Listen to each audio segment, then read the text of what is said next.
podcast that tries to explain fictional worlds using science.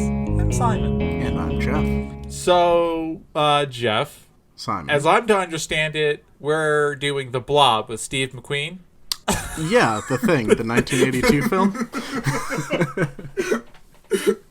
A little bit of peek behind the curtain. I have, for my entire life, always called The Blob The Thing. And Jeff was like, let's do The Thing this week. And I was like, I'll do The Thing. That sounds fine. I love that film. Not the correct The Thing. And then we realized we were talking about very different films. Yeah. I don't even think we can create an entire episode out of The Blob. It's a very, nothing happens in the film except for people die and Steve McQueen runs away. It's I don't even think it's only a 60-minute film. It's very short. Anyway. Oh, alright. Yeah. So The Thing. Yeah. What do you know about it? Enlighten us, Simon.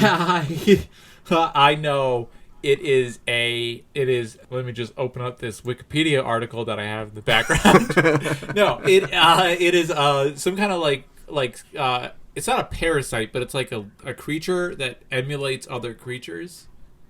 Mm-hmm. And then that's all I know. Well, shoot, you got it. That's the whole bit. I did know that, however, this is apparently IGN's number 4 best horror film of all time. It is a pretty top-tier horror film, yeah. But is it number 4 of all time? Keep in mind, 1 and 2 are Tucker and Dale. And I've watched any of them. Well, number 1 is Tucker and Dale versus Evil. Number 2 is Young Frankenstein. I don't know if all of those are horror films. They are to me. They are to 8-year-old Simon. Right. And then, obviously, number 3 is Get Out. I forgot. I have seen Get Out. That one's only 3? That was pretty good. I really liked it. And actually, we were just talking about this, the fact that the 15 minutes of every horror film is just the worst ever, because everyone does the exact same thing. However, Get Out does it really well. Because they do anything different. Well, no, they still do the same thing. It's someone driving through a forest in a car. But they do it very well. Yes. Because Jordan Peele is a genius. Mm-hmm. As anyone who is from the internet circa 2010 knows. So, Jeff, you're going to have to lead this one, man. I don't think... Is that literally... Yeah. Is that it? Well, I mean, broad strokes, you got it. The Thing is, some alien creature that can assimilate and replicate life forms that it has assimilated. So, it's like that one episode of Futurama in the last season... where they do the corporate retreat. It might be. And I don't know if I've seen that episode. It's just there's an alien that copies all of the people, and they're worried about the alien. They don't know who's the alien and who's the real person, so they just start running amok. Yep. That sounds about right. Yeah, so I don't know. Where do you want to dive in? You want to dive in at how it can assimilate people? I don't have a place. Figure out what it is. You got no frame of reference. Oh, so it's not a bit like I usually do. Okay. Well, I get it now. That it's not a bit that I literally am reading the Wikipedia article about this currently, and I am learning. I skipped the plot synopsis, and I'm now just in the critiques and the cultural impact. Did you know that Tarantino cited The Thing as inspiration for Reservoir Dogs? That makes no sense. No, it makes sense. Does it, though? The paranoia and there being a traitor in your midst. Okay. But then I feel like the children's game Mafia is a, Well, it's also not a movie that you can take inspiration from, is it? I guess. I think that's just...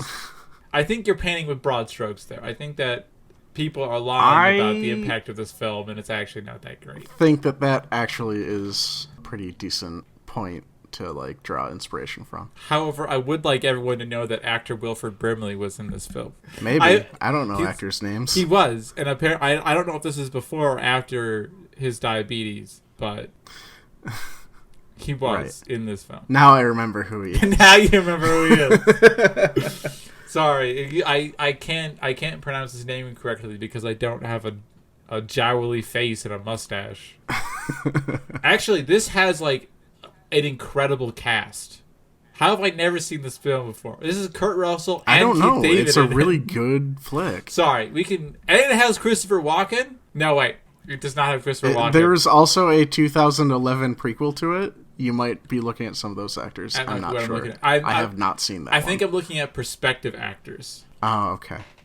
Anyway, so The Thing, assimilation. It is just general idea. The Thing is a it's a noun. Some sort of it's a noun.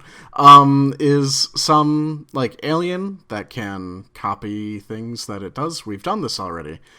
And so it'll like masquerade as just a dog or a normal person, and once someone's alone with it, it will like consume them, like assimilate them, and then it can, copy its biology. So the first question I have is, does the thing ever just like, why would it not just like become a fly or like an ant or something that's so small that people don't pay attention to it, and then just like chill in bathrooms? That is actually one of the future points. It is more or less intelligent depending on how much mass it has. Huh. So wait, the more mass, the more intelligent? The more intelligent. The less mass, the more just instinct driven it is. This is Jeff. He always needs to do something. He had to wash his hands. He had to... I don't know why he has to wash his hands. Good vamping over there. Keep it up. Really good. This is filler dialogue for Simon later on to cut out, so that he has something to cut out. So it makes him feel like he's editing the episode when all he's really doing is listening to it very quickly and then being like, that's good enough, and sending it on. So I'm back. How was the just kind of vamping on your own? It was good. How'd it work out? It was good. I realized I still had my mask on my face.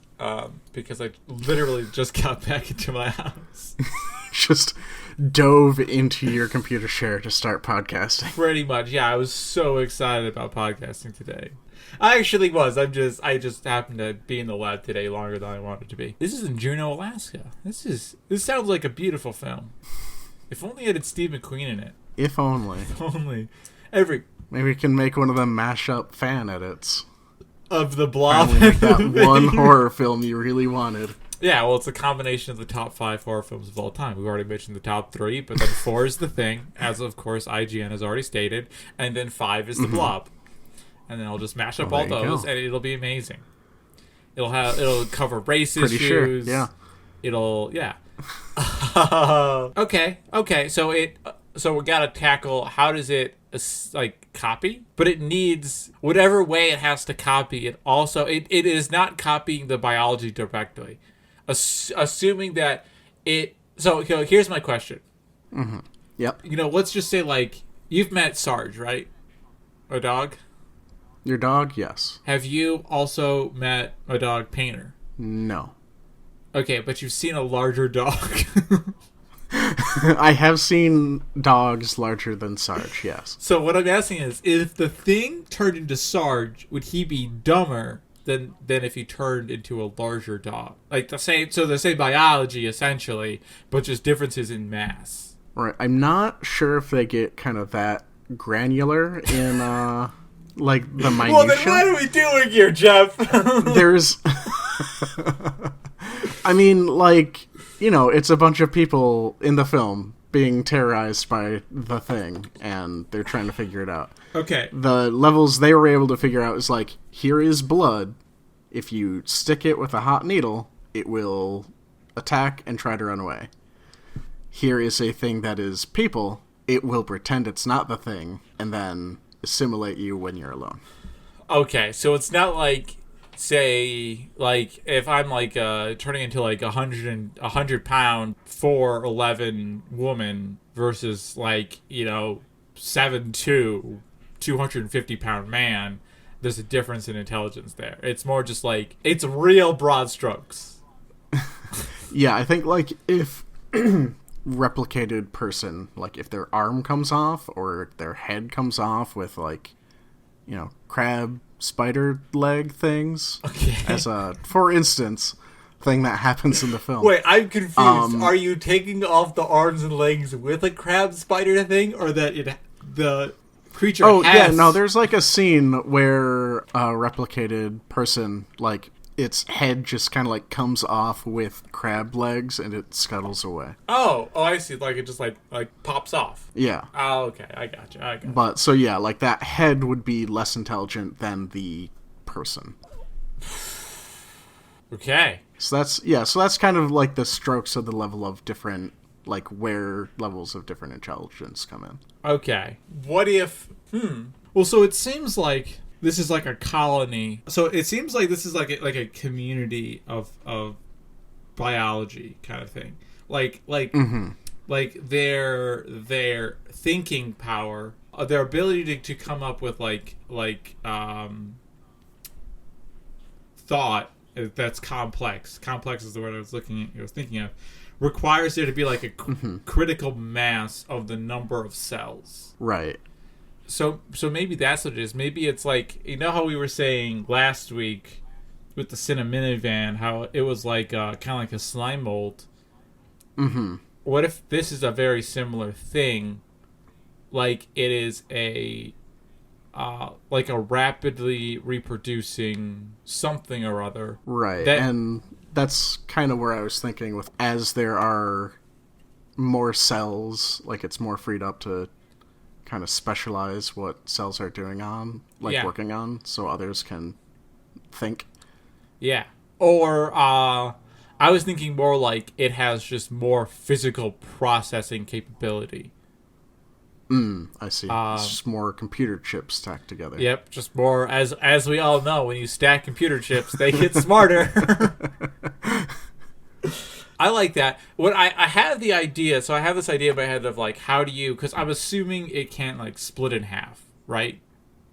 It can? I mean, it can like, well, like I just described where it like popped its head off. So the head and the body are still animated and they operate independently.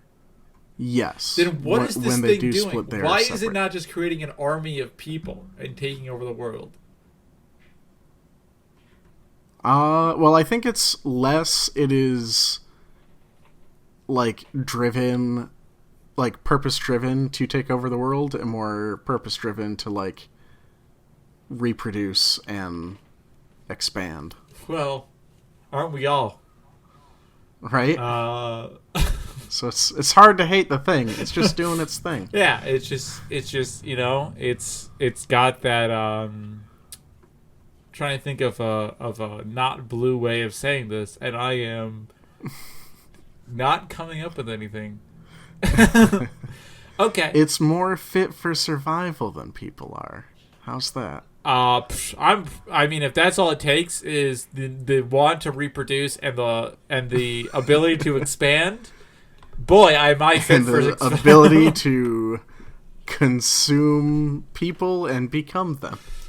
Yeah, you know me, Jeff. I'm all about that, consuming and becoming other people. Yeah. Yeah. So that's why I got into podcasting. The thing is kind of a misnomer. It should be the things. Because it yeah, probably. Like, once it becomes different things. I mean, the wiki I'm looking at has them all, like, named as X thing. Like, dog thing or Blair thing. And they're all operating... Blair being, like, the person that got assimilated. Oh, thank you. So it's all just individual instances of the thing, I guess. But it's not like a singular entity. Because I was going to go with maybe it has to have like, it has like a root organism that builds out the organisms around it. And that's what makes it like a single entity. But if it... and that's the thing. I'm not sure if it is necessarily a single entity, or once they split, then they are like distinct and vying for their own individual survival rather than the survival of the thing as a whole. I mean, so just to like, if we are incorrect about this, what we could do is also just say like it needs a critical mass. Mm-hmm. Like, so it can't turn into a fly because there just isn't enough mass there just for it to survive. And it for it to do anything really worthwhile. Yeah, it can pop off its head or something like that, but it can't. But that head is not a viable reproducer of the thing. And so on top of that, it also has like a counter to that where as soon as it's reached a certain mass, it has to split. So it's kind of just sloughing off parts of itself constantly that are a non-viable matter, but that's still sentient. Right. And then, like, they might just have a chance of, like, accidentally ambushing somebody at one point. Yeah, exactly. Coolio. So we know what the thing is. Mm-hmm. Are we done? Yeah, nailed it. Awesome. No, I guess we really didn't figure out. We got like tangented on the intelligence point, which was like my last point I was going to make, but here we are. So back to the first point. How does it actually assimilate people? Like, how does it like take on their genome and like specialize cells and recreate them? So I have to know how deep they go in. Are we sure it's the genome? Like, do they? Is not necessarily the genome. I think it seems more like it's kind of like making carbon copies of how the cells are in that organism, because it will recreate a bad heart and then it'll just kind of like die. That is a toughie, because you would think like, oh, it's just copying the visualization of it, but no, it's actually copying like the functionality. Yeah, like it'll recreate like all the organs and. Here's the question: all the fun bits? Must it? Is there a time when it encounters somebody and copies them differently than what they actually are? I think we largely see them like mid-replication if it's not like looking like the person, or if it's discovered it will like go berserk and lash out, where it just has all kinds of different like anatomy from other creatures that it has assimilated in the past. So like, functionally identical to a person until it's discovered, and then it has, insect mouth parts and claws and stuff that like pop out of it to attack. That's so yeah. With that in mind, like there's some sort of like pooled knowledge of past creatures that have been assimilated.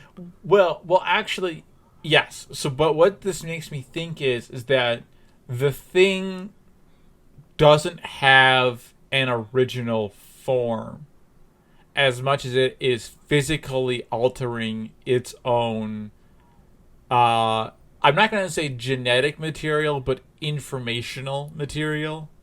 Structural material maybe is the best word for that. And that's what's happening, is that when it has to like actively suppress and control what it's expressing in terms of its genes, and when it is startled, when it is scared or found out, it has to divert the attention it's paying towards controlling that part of it to, and so it just kind of like, it's like, hand off the wheel. Anything that is a phenotype that could possibly be like useful in that situation, not even useful, but that is just it is expressible, comes out. Oh, okay, I see. Yeah. So it has to like actively control what phenotypes it is expressing, and then once you're like, oh, I see, it's the thing just goes and it like it's just like I'm everything. Okay. Yeah, I mean, like, because that will help, if nothing else, to shock whoever is, like, whatever prey is trying to attack it into not attacking it for like a hot second for it to get the jump on them. Yeah, I mean, I completely agree with this. It's like I was about to say that dinosaur from Jurassic Park with the frills, but that doesn't actually exist. Um, Well, the idea of that dinosaur from Jurassic Park with the frills. yeah, yes.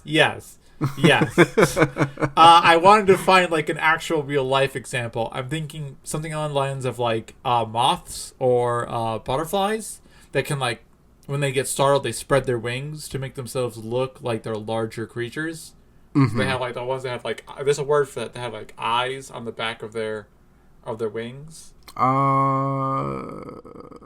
Is that one of the various forms of mimicry that you're looking for? Yeah. But it is. There's like 4 of them, and I forget what they are. That's totally fine. I mean, you just happen to be a bug guy. Right. Listen. Jeff hasn't been in an academic setting for a very long time. Yeah, no, I look at maths on spreadsheets and tell people that they did things bad. Hey, I look at math on spreadsheets and I get told I did things bad. So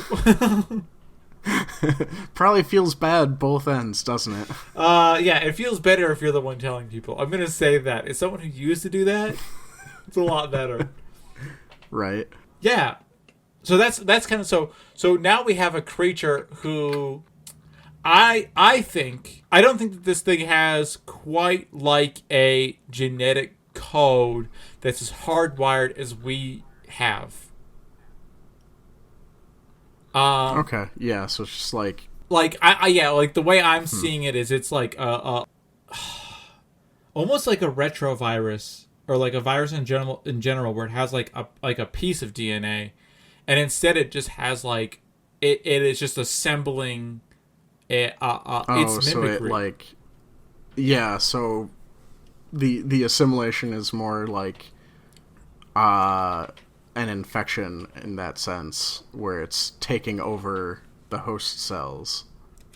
Yeah, and then like essentially breaking down its DNA and using it to replicate the original creature, physically at least. Mm-hmm. But you mentioned a bad heart. Now that's not technically a genetic issue. Right. So it must also take into account, like, try and compromise between like kind of the masquerade of looking like the people that it's trying to be and being, the most fit predator in the room necessarily. Well, you said it will copy a bad heart. That seems like that's the bad thing. Yeah, and that's what I'm saying. Like, it's sacrificing, like, yeah, I'll take the bad heart to be more like this person so people think that I'm that person. Yes. And almost as if, like, it doesn't actually know what it's... It doesn't have, like, a conscious idea of what it's replicating. It's just kind of going... That actually... There is another point where it won't replicate, like, dead things. I mean, but it can just be like... I mean, that's like a very basic... I'm not involved in that dead stuff. Well, yeah, but it's also like... There's no reason to copy... Like...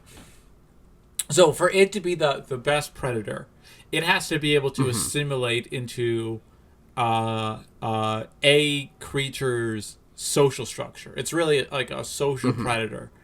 And in doing so, it doesn't know like how humans identify other humans because it's not a human. It doesn't have that ability. It doesn't have that kind of neural network that we do. Make sense? Right. Like so the thing itself when it's not in... Yeah. Like before it has assimilated a person. Yeah. So it just grows. It grabs the person and says, I'm just going to replicate everything. In hopes that they won't find me out. But the reason it doesn't do dead people is because it knows, at least on some level, that dead people don't come back to life. Yeah, no, that's fair. Yeah. And like what I wanted to get at before, you're just like, it's grabbing things to recreate Yeah, it. sure, it's my fault. That's where I thought you were going to go, so I tried to give you an out. I never silenced my phone. Oh well. Oh, well. I don't do the edit. That's fine. Yeah, Simon's going to have to deal with that. Oh, so are you agreeing with me that this kind of seems like what it's doing, where it's like it is just trying to... yeah, where it's like a social predator trying to operate in that sense. Yeah. This is kind of an interesting evolutionary idea, because I don't think there is really a social... It's, you know what, actually there is a social predator. But yeah, it's vampires. Well, okay. You got me there. I was going to say actually sexually transmitted diseases, but they don't really encourage like socialization. It's actually it is more similar to like a guinea worm. You know what a guinea worm is? I'm trying to remember. That's the one that like... It's the bad one. It's the bad one that comes out your feet, Yeah, right? yeah. If you're thinking of the one that like it takes like several days to leave your body. Yeah, that's it. Yeah, that's the guinea worm. But like the guinea worm, if you're not familiar, listener, be careful while you Google. It's terrifying. it is. Yeah, it's a worm essentially that lives. It doesn't live in your gut. It lives in like the interstitial parts of your body, and just like grows and eats you.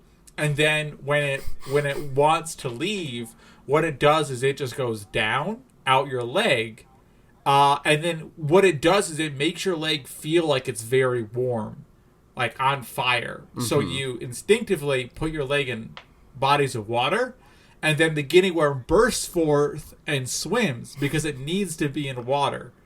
So it's like evolved this way of socially affecting humans, not socially affecting, but like behaviorally affecting humans, so that it always goes to water, or normally goes to water. That's what, and that's kind of what I'm trying to get at, is that it's something that like has that like behavioral predation to it, rather than predation that is like just a straight like ambush predator or something. So here's kind of a crazy idea, because yeah, I don't really have like, that's not really how predators generally work. The thing almost acts like prey, or like a dog, like that's like something that is like almost symbiotic, and uses like, because when you do behavior like that, it kind of is like a defense mechanism more than a offensive mechanism. So maybe and so do you think it might have just like happened to assimilate something that would like lead it more towards predation, like it was prey originally? I actually think it's still prey, but just on our world, to us, it's a predator. Right. Because like, the reason, I know that sounds insane, but what I'm thinking is that like maybe it comes from a world where the like dominant predator, they like to eat 4 kinds of meat at the same time, so they like raise these on farms. No. What I was thinking is like the apex predator is like it's a social predator, but it's not like excessively social. So it knows not to kill other versions of other things of its kind, but it doesn't know, it doesn't like create communities. So that once it comes to Earth, and the apex predator is man, and man is hyper social, its prey instinct is just gone haywire, and it just sees everything as an enemy that it needs to assimilate to avoid detection. Mm-hmm.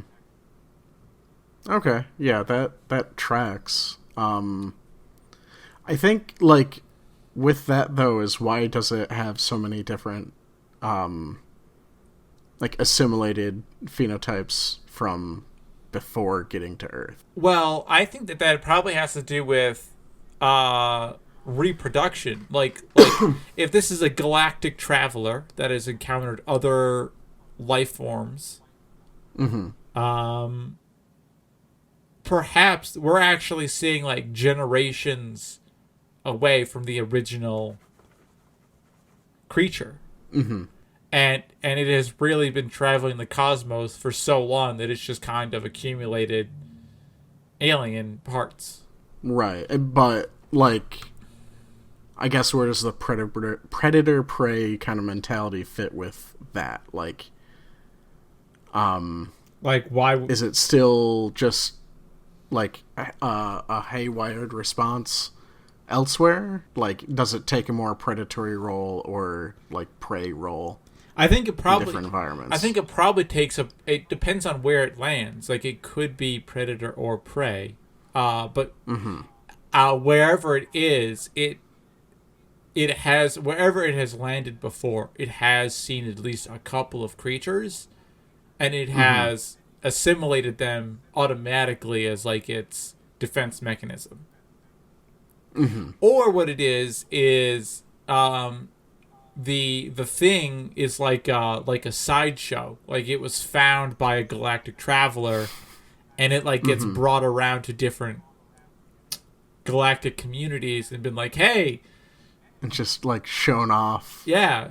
Like, and it's on like the side of the road as an attraction. Yeah, it's like a zoo exhibit. That's a terrifying zoo that I'd never want to go to. Hey, yeah, terrifying to you, but maybe not to other galactic creatures. Maybe they think it's cool. Been like, hey, you know this maybe creepy could. crab monster? This thing could... Well, I was going to say, this thing can eat me right now. Then I realized that is every zoo. Exactly. You're right. Yeah, the thing is really just like an escaped Bengal tiger that is just like wandering around a different planet now. Yeah, so I guess it just is a thing that falls into whatever ecological niche it falls into, whichever planet it happens to be on. Yeah, and I feel like... Yeah, I mean, that makes sense, right? I feel like its ability to copy, like, other terrestrial creatures... creatures from other terraria would be the correct way of saying that. It still doesn't sound correct. Yeah, it sounds bad. Its ability to copy aliens is probably due to its like probably has like a plasticity that is like just orders of magnitude beyond anything else. Yeah, and that may come from the fact that it is actually just a collection of very simple creatures. Back to the whole idea that it's like a collection of cells. Yeah, and then that, Jesus Christ, ties back into. I don't know. I lost track of my train of thought when I almost rolled over my foot in my chair. I'm not gonna lie on that one. I mean, I commend you for telling the truth. It only took 12 weeks to film this. Still haven't filmed it. I'm just recording this. Was I supposed to get a webcam? It took 12 weeks to film the thing. Oh, okay. I see. I thought you were talking about this episode. This audio medium. Yeah, which what the listeners don't know is that there's actually a video component to all of our files. It's just that you can't see it because it's not the right format. Yeah, we are wasting a lot of data storage space. Yeah. So, is there anything else? Let's see what else is interesting to discuss. Memories. Let's do memories of assimilated things. It retains memories and knowledge of things that it has assimilated. Wait. Yeah, no, I realize now that this kind of blows some stuff out of the water, doesn't it? Yeah, you're like, hey Simon, you know that past half hour of audio you've been recording? Yeah, you can just throw that right in the garbage. Just throw it out. Just throw it out. That's bad. Well, like, it's not necessarily bad. Like, it uses those memories as part of that masquerade for the predation. But the issue... like, it masquerades not... Like, it isn't, here is a person. I'm going to look like a person and pretend to be a person. It is, here is a person called Blair. I am now Blair. I have an idea. Okay. So, I was thinking, like, how would an alien know how to, like... First of all, there's a communication issue of, like, how does an alien decode a brain to understand its memories? But now I'm realizing, if you think back to our Animorph episode when we were talking about the Yeerks, we were like, what really happens is that it doesn't steal the memories, it hijacks the brain. Like, it intercepts the brain's communications, so that it lets the brain continue to run and recognize things and use its own memories.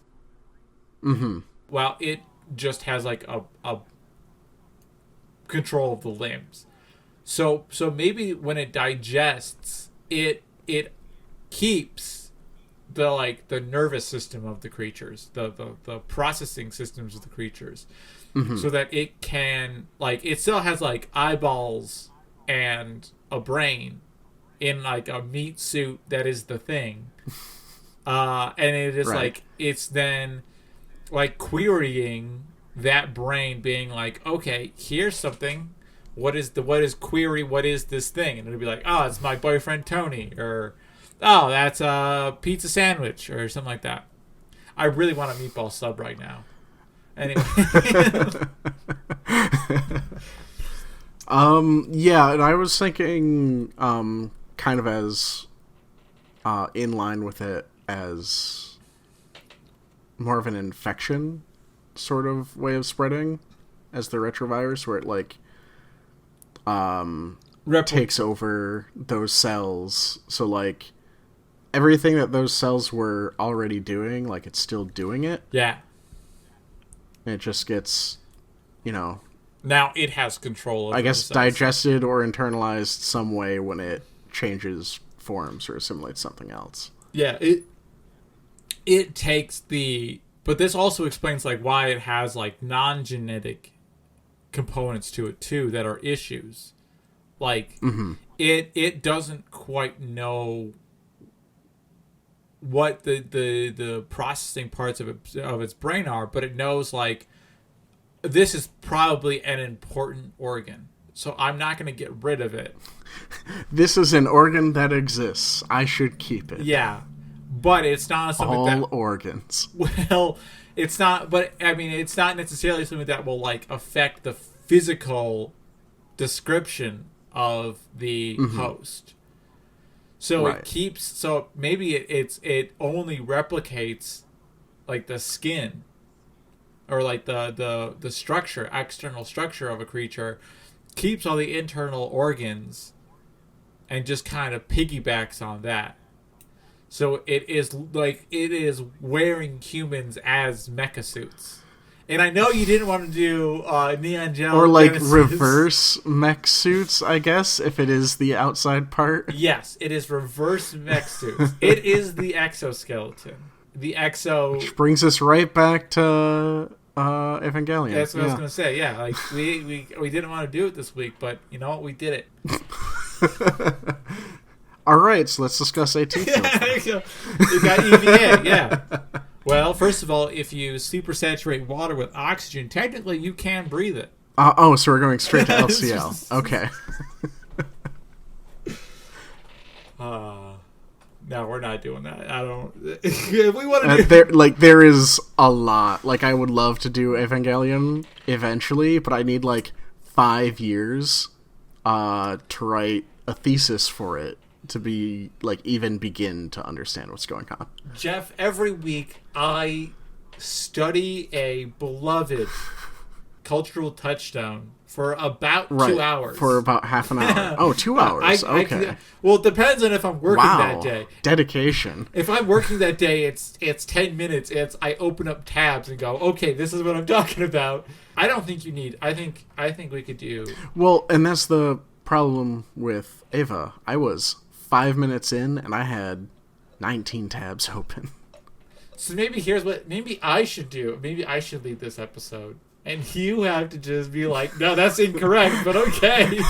And, like, I do actually have some knowledge from the last time I researched this, and I want to die. Oh, yeah. Listen. This isn't a whole-butted podcast. This is a half-butted podcast. Oh, yeah, absolutely. Yeah. And our listeners know this. Because currently we're not talking about the thing. Because is there anything else we have to answer at the thing I should ask? What do we got? We got assimilation, we got keeping memories, we got it eats people. We covered some stuff. How do you feel about it? I feel pretty good. Good. I really wish I had a meatball sub. I don't know why I really want a meatball sub. I want anything but a meatball sub after looking at, like, just the screenshots from the thing. The thing is gross. That might be why I want a meatball sub. Listener, wherever you are, order me a meatball sub. Send me a meatball sub. Uber Eats Simon a meatball sub with provolone. No, it's fine. I got broccoli cheese casserole. Anyway, I think that's the end of our podcast. We've been rambling. Yeah, I think that's it. We covered some stuff. Yeah, we covered some stuff. We did a good job. We released a previous episode. We released 3 episodes in the past 3 weeks. That's a lot of work, guys. It's less how many episodes we've released and more how big they are. How much bandwidth we have left to upload. Exactly. So now we have to spend 10 minutes doing our call to action, which will push us... and our traditional end-of-episode ramble. Yes. Do you want to include the meatball sub anecdote in that to save a little bit of time? Or do we not want... But then, like, how will the listeners get to know us? See, I've already explained this, Jeff. I'm trying to build parasocial relationships. And the way you do that is you make people feel like they know you. And now the listener knows that I really want a meatball sub. And I really just have to maintain the mythos of an immortal being of all times. Exactly. Of all times. Not just this times. God. All times and space. Anyway, thanks for listening to our very rambly The Thing episode. If you want to know more facts about its reception, it was originally... Here's Google. Yeah, here is the Wikipedia article. In the following years... Wait, shoot, I already messed it up. That's not how those words go together. You're killing it, Simon. Give it another run-up. In the years following its release, critics and fans reevaluated The Thing as a milestone of the horror genre. Prescient? Prescient's not a word. I'm sorry, Wikipedia. That's a lie. What? The word prescient. Prescient. I think it is definitely a word. Having or showing knowledge of events before they take place. Yeah. I mean... Prescient. That's what you wanted. Oh, there you go. That's the word. So that's not how you pronounce that. And, like... If this is oppression, if that's how you pronounce that word, then the word scientist is pronounced scientist. Well, alright, hold on. Are we going to pivot into being a linguist podcast? Because we can get into linguistics. I mean, let's not, because I can cite other linguistics podcasts I've listened to, thank you. That's alright, because linguists... I mean, guys, language is nothing. Language is meaningless.